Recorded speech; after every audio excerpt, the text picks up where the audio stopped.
etc. And now some Senate Republicans, as of this morning, openly exploring ways to allow Bolton into this trial, a hot topic at a private Republican lunch, and the reason there are more stories now about a potential witness swap. Today, with our special coverage, we're going to dig into the key senators to watch, who could change this entire trial, and even more details about what Bolton could say. Sooner or later, either in the book, when it ultimately comes out, or at this trial if called. And we will cover the key moments from Donald Trump's all-star defense team, from Ken Starr to Alan Dershowitz. We have some all-stars of our own assembled here, political and legal experts for MSNBC, including former federal prosecutor Maya Wiley, Shauna Thomas, MSNBC contributor, Caroline Frederickson, a senior fellow at the Brennan Center for Justice, a veteran of the Capitol Hill and White House teams. She was also at the United States Senate, where she was my boss once upon a time, full disclosure.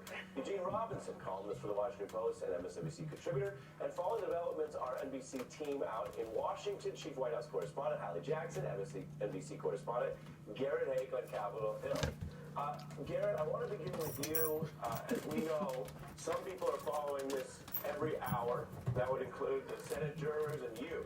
And then a lot of other people are living their lives and checking back in and out.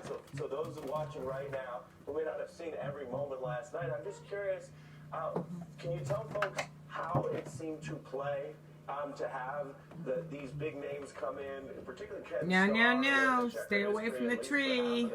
Half the room in the Senate, given the Democratic views of him, and their jurors too. How did this all play?